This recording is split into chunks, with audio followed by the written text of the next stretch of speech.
Welcome back to the Oracle Sports Podcast. I'm Oracle Sports Editor Nolan Brown. And I'm Hannah, and Daisy is back again. Yes, we love it when Daisy comes back. We definitely have a very packed show, as always. We always do. But first, we want to get something out of the way. Hannah and I both tested negative for COVID-19, so that's always a great thing. I don't know. My test kind of said that it was like we didn't detect it in you. We didn't detect enough. It could mean a bunch of things. Basically, they didn't find it. So I guess that's good.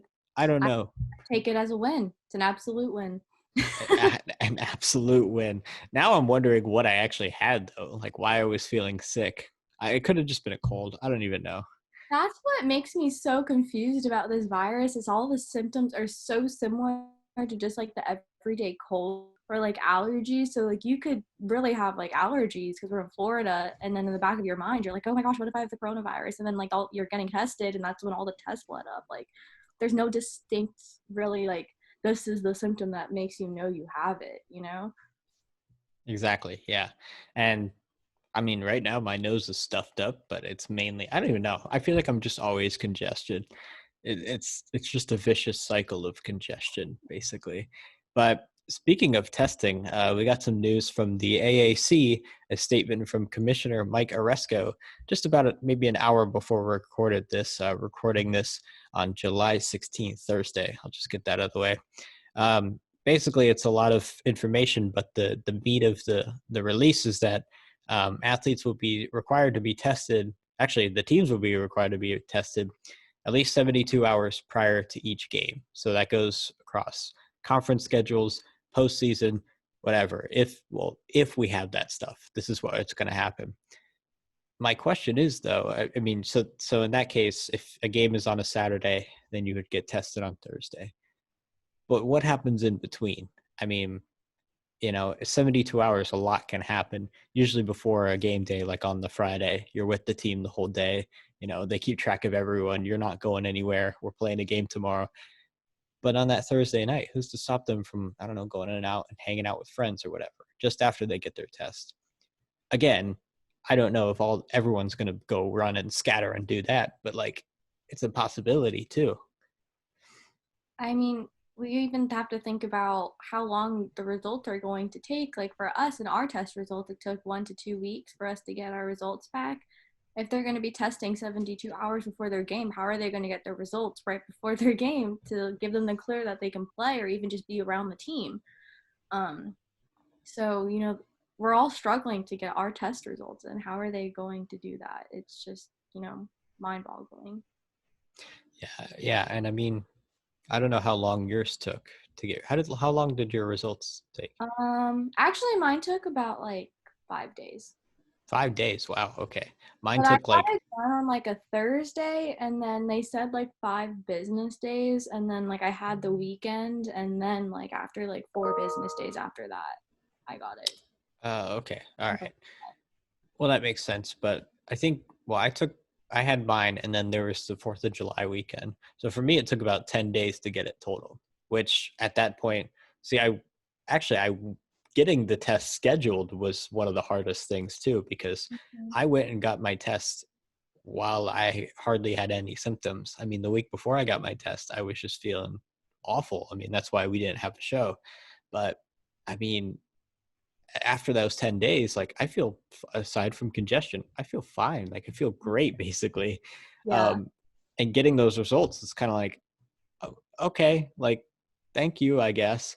So if it takes that long for us to get our tests, how are you going to get your test in 2 days? Mhm.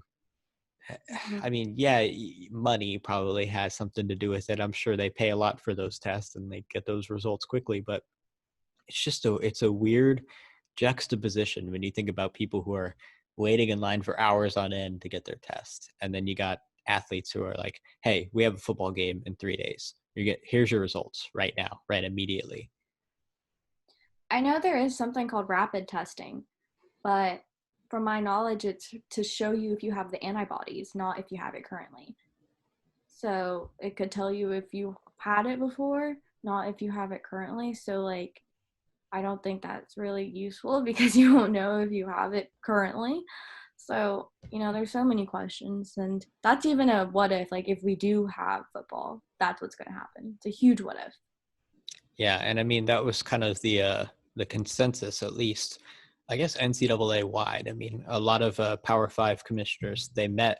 Or actually, there was a NCAA council, a decision basically to just have this kind of be basically have standards in place for different conferences. That being one of them is having 72 hours before a test. But interesting news from Brett McMurphy. I always bring him up a lot, but he's a great source to have. Just about an hour ago, the NCAA council said that if they had to make a decision at this point in time, fall championships, so soccer, cross country, volleyball, and likely FCS football would all be canceled. FBS officials said they haven't made a decision, obviously, and they won't make one until about late July. So basically, at this point in time, they're saying that, yeah, everything else is getting scrapped. I mean, at this rate, that conference also canceled fall sports too. Yeah, Um, I'm just right before. We had heard that the Mid Eastern Athletic Conference is going to be canceling their fall sports too. So and I feel like after the Ivies canceled there, now the Mid Eastern Conference, like it's kind of like a domino effect, or just like a slowly like one after another, and they're kind of just basing it all off of each other, and it's just a matter of time to see like when if ours will decide to postpone it or who else are going to decide to postpone it or cancel it. And oh my gosh. yeah, it's a lot right now. I mean, there's just so much information. I feel like what's happening is everything is just being delayed. I mean, like they're pushing back further and further and further until there's the point where they're like, yeah, you know what, we gotta pull the trigger on something here. And to me, it's just delaying the inevitable. Like, it can't work. I mean, they talked about bringing it over to bringing the football season over to the spring, but what would that do to the existing schedule with congestion? We'll talk about that a little bit later on the show with our guest, USF softball head and Team USA head coach Ken Eriksen. We'll get into that in depth, but it brings up a good point. Like if you move that to the spring, and I feel like I've said this before, but if you move that to the spring, what does that do to that schedule that is already existing? I mean, you're going to have so much congestion in there unless you start canceling things. And I feel like they're just saying we're going to wait till the end of July to make a decision. And they're basing everything that's happening within these next few weeks to decide whether or not football or fall sports are going to continue. And it's kind of like what you said earlier. They're just pushing it and pushing it and pushing it until eventually they're just going to have to pull the trigger, and it's either a yes or a no thing. Like, are you guys able to do all of this and keep up with all the mandates and all the new procedures to keep this going? Is it worth it? Is it going to change the culture of this? Is it worth it to do a season like this and not one that we're used to? Or should we just, nope, that's it? Nope. Another news though, kind of looking up, not maybe for USF or not, but the Raymond James Stadium did just get like $10 million, I think, to Yeah, upgrade their stadium to keep up with the coronavirus measures. yeah, and I think it's a good step, definitely. They're kind of going to roll it out in like phases, but it won't all be done until like October 31st. So Halloween, That doesn't look good for us either. I'm not really sure what the timeline is, and honestly, I don't think they know either. It's just kind Yeah. of like Like this is however. what we're doing, but we don't know when or how. It's just gonna happen eventually because we have to. Yeah, and I think it was definitely a necessary thing that they needed to do. I mean, if they're going to have any sort of event at Raymond James, be that a concert, a conference, or whatever they have there, not even just like a football game or whatever, but Yeah. yeah, it's an important thing to have. I mean, you got to have that kind of stuff. But switching gears, maybe just to a little bit of some brighter news, um, USF football related news. USF football quarterback transfer Noah Johnson. He told Derek Sharp, our friend Derek Sharp at Bulls Unlimited, that when he came to USF from Alcorn State, he originally wanted number 13, the number he wore there, or number 12, but both numbers were taken. So he was like, well, why don't I just take number 0? And now, if you're thinking, what, number 0? The NCAA said that they would be allowing college football players to wear the number, basically just to kind of break up the amount of number, like duplicate numbers that you have. Um, and so his reasoning was, why not 0? 0 excuses. Let's go win a championship. So I like that. It's a bright spot. I mean, compared to, it might be a small bright spot in all this darkness that we have, but it's cool. I like it, and I'm definitely rooting for him on that.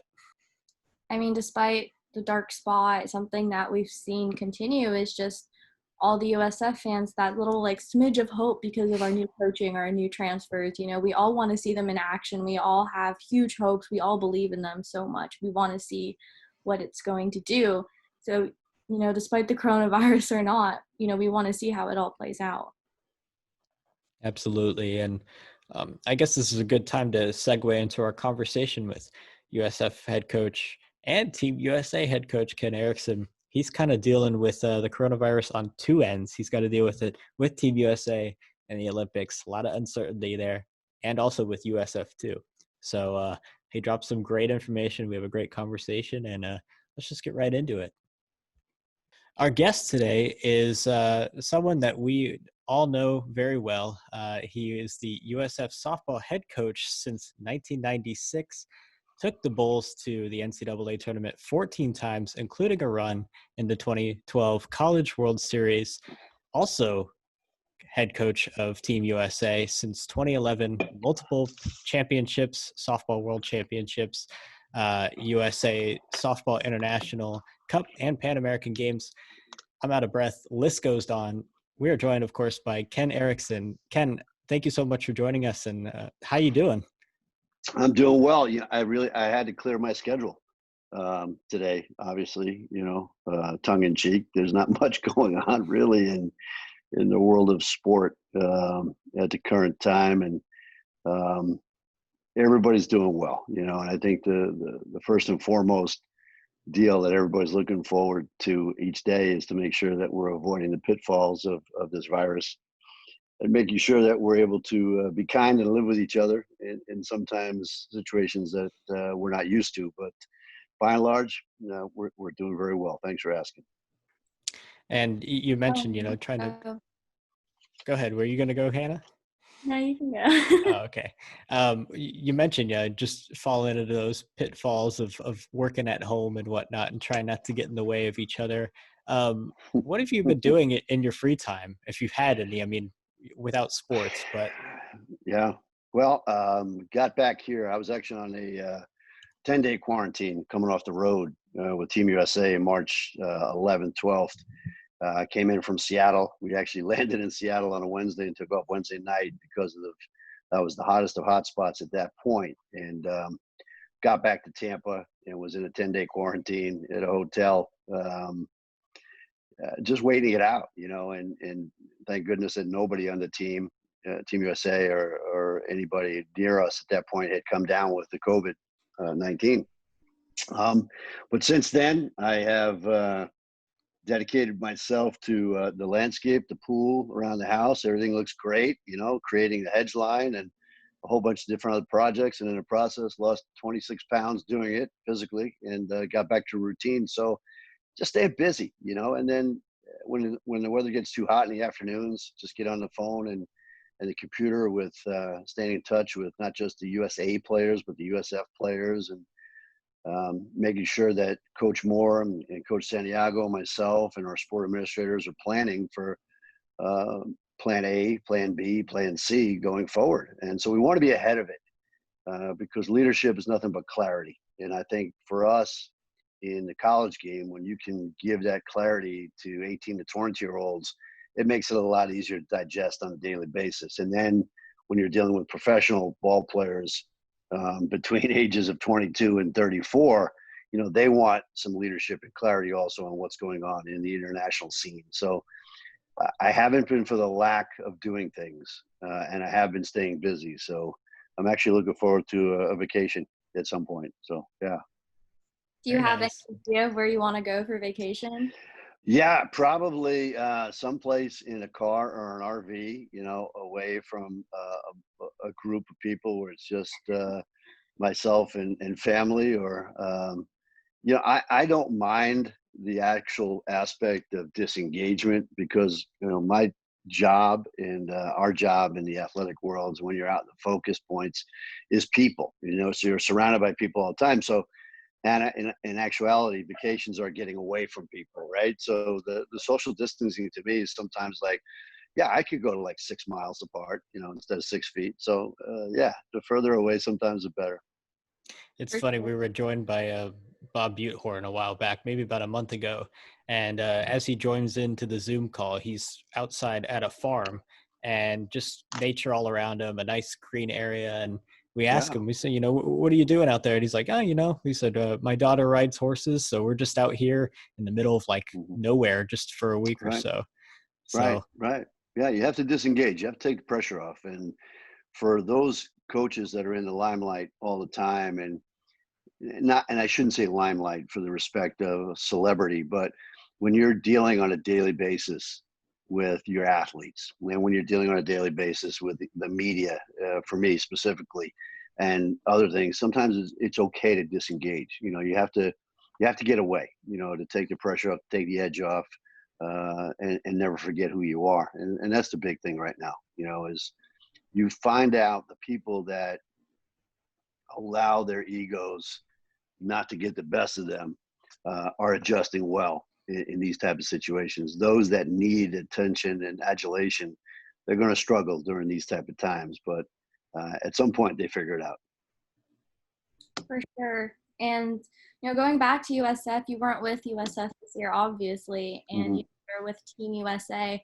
And we saw you at a few games as a spectator. And I'm just wondering, were there any of those times where you just had to stop yourself from sneaking signs to fight the urge and just try not to coach USF while you were watching?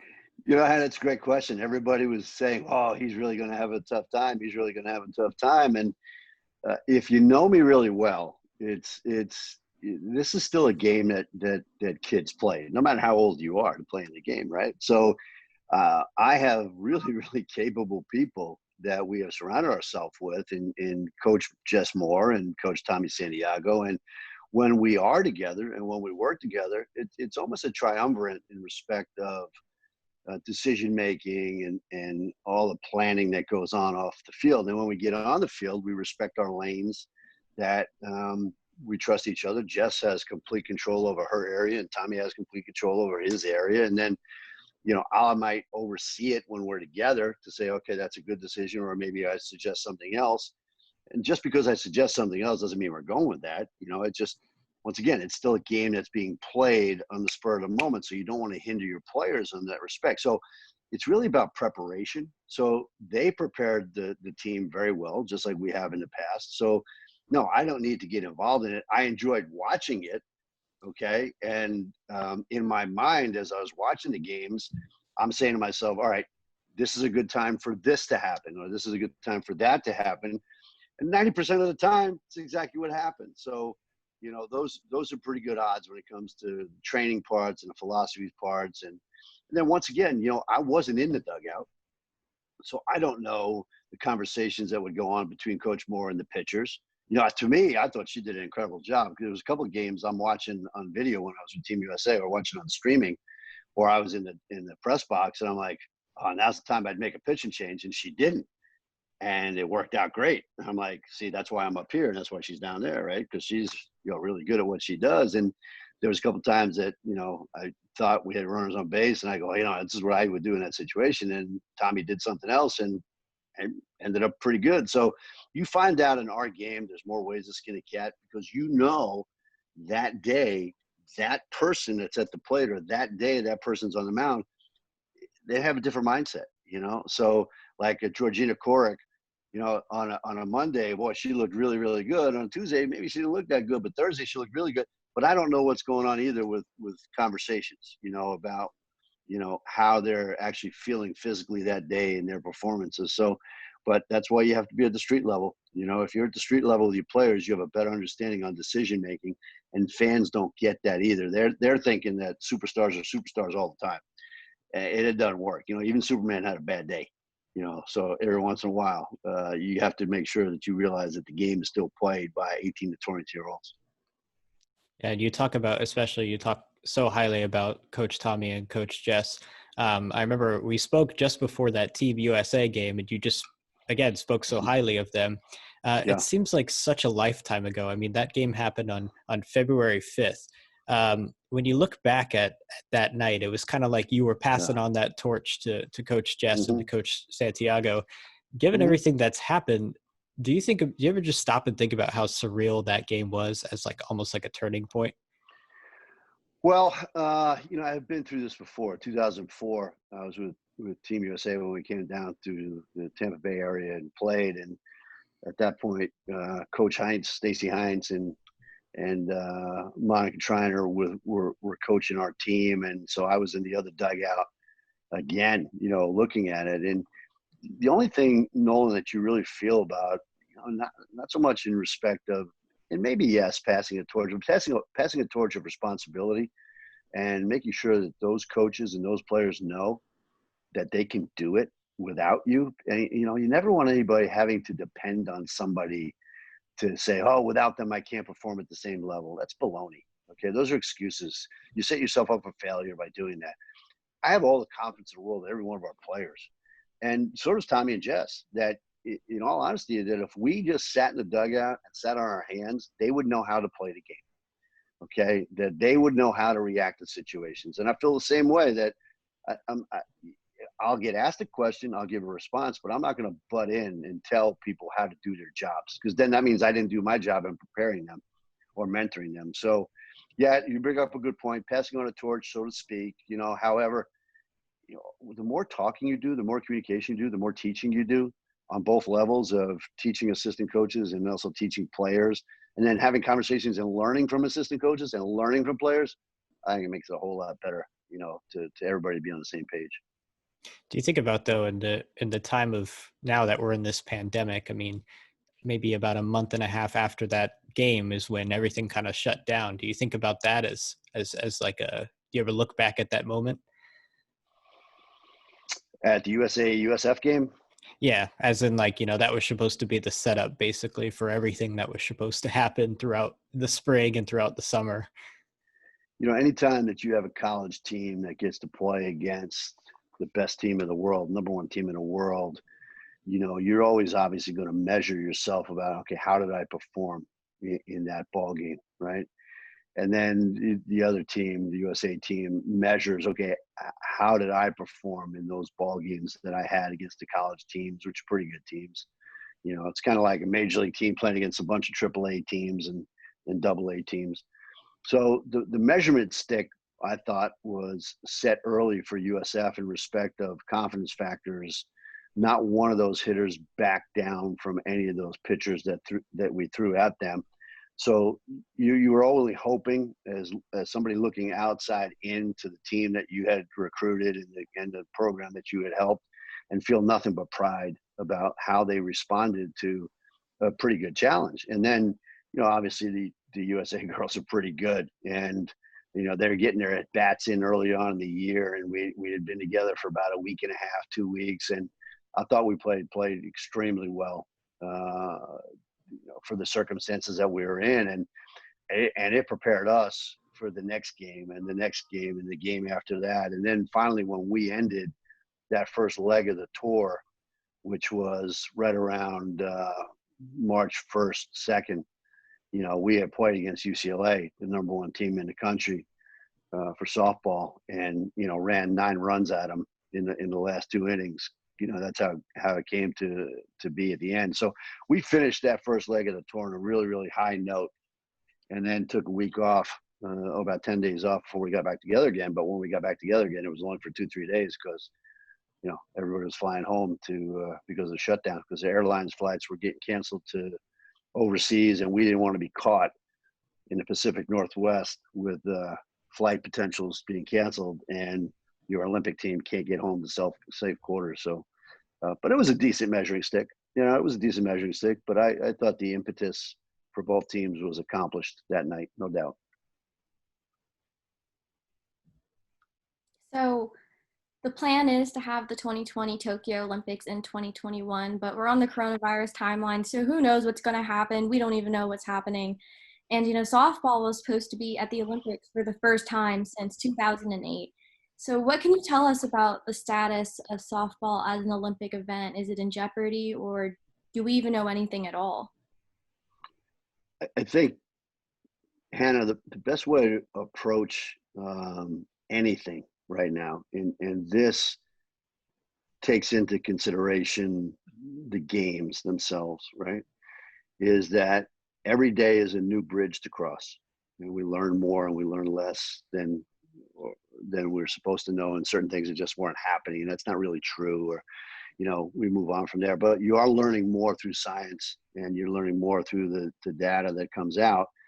And so the answer really is tomorrow is another bridge to cross, and we can't cross the bridge on Friday yet until we cross the bridge on Thursday. So you could go and you could hope, but hope's not a strategy, right? But you can only put together the logistical data that's out there and said, okay, is a September 1st date a good date to make decisions? Is October 1st a good date to make decisions? Is November 1st a good? I don't think anybody at this point can honestly pinpoint a date to your point of saying that we're on a coronavirus deadline. The virus is the one that's making the timeline a deadline right now. The only thing that we're doing by stepping back is buying time to logistically plan the next step. Whether that is to move back the start dates of a lot of things, including college athletics at this point, and the first day of classes and all those type of things. So the Olympics at this point, the only thing I can tell you is that we are actually 372 days from the first game that we're supposed to play in Tokyo in 2021. And the first time that we're to get together right now with Team USA and begin our training is 3-4 days after Thanksgiving. Okay, so at this point, the players have plans on what they're doing to keep in shape. Some of them are trying to play in pickup professional situations, and they're trying to get the reps in that they can. But the one thing you don't do is you don't forget how to play ball. However, timing is important. So if we can get our timing down from the Thanksgiving time frame to the start of the Olympics in 2021, which will be July 21st in Tokyo, I think we'll be okay. But as far as everything goes, like I said, so if we can get to tomorrow and get more information tomorrow, I feel pretty good. Maybe a little bit more speculation. I mean, all we can do is really speculate at this point. And like you said, just wait till tomorrow and wait to see what's next. But there's been a lot of speculation that the football season, if it's even played at all, could be moving to the spring, at least for some conferences or leagues. If that's the case, that would make for a very congested schedule, at least on paper. What do you think that would do to spring sports, specifically softball in this case? Well, I think the logistics are the point that you're talking about. And so how do you cram a lot of minutia into finite spacing, right? I mean, it's really difficult. So the logistics right now for the athletic directors, the presidents of the universities, the athletic conferences themselves are to say, what is important that goes into that box and what's not important. And that's it. Okay. So you have to figure out in society, then the health and safety stuff we know is important. So that's got to go into the box. And then the rationale behind why you do this and why you do certain things, like what was the rationale behind adding additional year of eligibility to the athletes in the spring sports, right? What was the rationale? So you got to figure that out. And then the fact of the matter is, okay, so if you move all the fall sports to the spring, okay, you still have an outlier. And what the outlier is that you still have an extra year of eligibility given to the spring sports. So baseball, softball, I believe it's golf and probably tennis that have extra years of eligibility in their rosters. And so with those rosters, you have a 4-year plan with 5 classes, or you're trying to cram 5 classes into a 4-year plan. 4-year plans of scholarship, graduation rates, and all that kind of stuff. Okay, so if you now move all the fall sports to the spring, you still have that craziness with the spring sports. If you skip over the spring and take the fall and just say, you know what, we're not having a fall, you're going to go to the next fall. Now you have everybody on the same time frame again. Okay, so once again, these decisions are going to be made by people that are smarter than I am, that understand budgets when it comes to television contracts, when it comes to the wants and needs. At the same time, Nolan, I think you have to remember too is you have to figure all this kind of stuff out with the fact that there might not be any fans in the stand, right? So Mark Cuban, who's a pretty smart guy, the guy that owns the Dallas Mavericks, he's been saying this for a couple of months now. He's like, look, major sports like football, basketball, okay, should be maybe made for TV events type stuff. And stop worrying about the fans going in, but really worry about content on television. We know that softball is the second highest rated watched Olympic sport in the country. We get that. We understand that. Okay, so there's constant need for content coming from softball because it's packaged for TV. It's fast, it's exciting.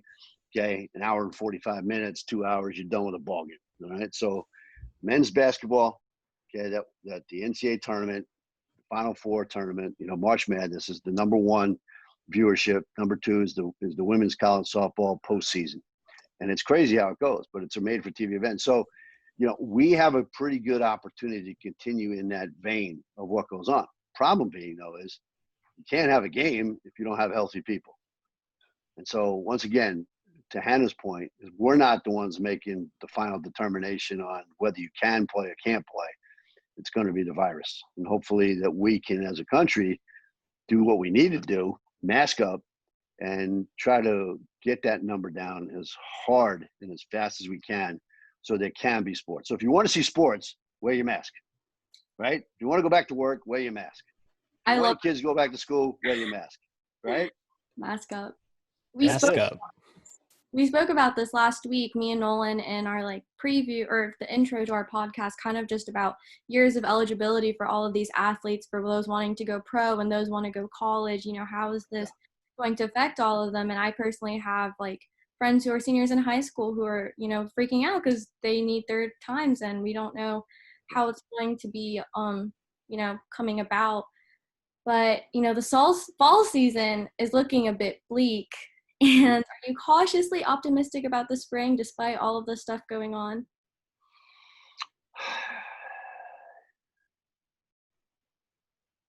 We are soccer, football, volleyball. They're the guinea pigs right now. Mm-hmm. What we're doing because baseball and softball, and like I said, golf, I believe it is, and the tennis programs, we are actually in the process of being able to buy time to see what's going on, right? So if you want to make a final determination of optimism for what's happening, I think you have to go to at least October 1st to realize what's going to go on, right? So we as a sport at USF, we have fall competitions. We're allowed 8 competitions in the fall against other programs.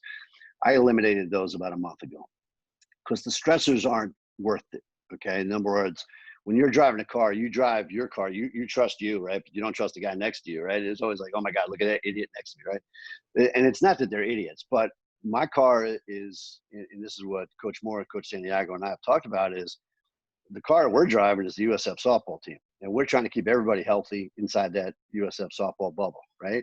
So we canceled all the extra driving. Okay, we changed all those competitions that we have in the fall. We canceled them. We're just going to worry about us and staying healthy and train and do things we have to do.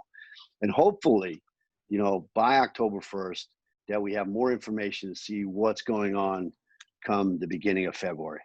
Okay, because plans have to be made. And I think the logistical aspect of what goes on, and everybody doesn't really think about this, but you got airline flights, you got hotel rooms, you got meals, right? Then you got class schedules and all these things that you have to put together in a puzzle to make things work. Okay, so I think October 1st, the first week in October, you get a better idea. Okay, where are we at right now? So, and hopefully the airlines doesn't furlough, the majority of their personnel. So there's potential flights for that. And then if not, you're gonna have to commandeer a bus. And that point is like, okay, is our road trips going to change? right? I mean, if you're in Wisconsin and you have a softball team, you're used to going on an airplane 6 weekends in a row. Are you going to be doing that anymore? Right? So, and then conference only game, who knows? I mean, I think by October 1st, you'll find out what spring sports are at, though. That's a great question. Yeah, and I know you've been a proponent of maybe even having just regionally based games. I mean, playing games Mm-hmm. in Florida at least, or maybe Yeah. even conference only games. Like you said, the speculation you can continue on. But Mm-hmm. Ken, thank you so much for joining us and for talking about this kind of stuff. And Yeah. we really appreciate you having you on. And we're hoping that we get to see you out in the spring. I got to be honest, softball is honestly probably top 2 favorite sports for me to cover. So it's always a blast covering you guys. And we hope we see you out with USF softball. And then we hope we see you out with USA softball out in the summer too. Again, we're on coronavirus timeline. You got that right. Exactly. Hey, both you guys, go wash your hands. Yes. Wash your hands, definitely. And we'll mask up. Take mask care. up. Thank You, you. Ken. Bye-bye. Bye. That's our show, everyone. We hope you enjoyed our discussion with Ken Eriksen. We did. We learned a lot of information, and I wasn't kidding. I'm super excited for softball season in the fall. Hopefully, fingers crossed that we have it and that we get to cover that team because they are great. Until then, though, I'm Nolan. And I'm Hannah. Don't forget to follow us on Twitter at USF Oracle Sports. If you miss us too much, we're always on there and updating. So follow us for all of those updates because until then, until the fall, we'll see until the fall. Yeah, we're totally butchering this outro, but you know what? It's the last one, at least until the fall. We'll be back in the fall. Hopefully, fingers crossed. I mean, I think we'll be able to come back to. But a lot of stuff is up in the air, so who knows what will happen. But yeah, we hope to see you guys in the fall. We had a lot of fun doing this, and for those of you who stayed consistent and watched every one of our very fun podcasts, we really appreciate the support. So thanks again. And then signing off, I'm Nolan. And I'm Hannah. And wear your mask.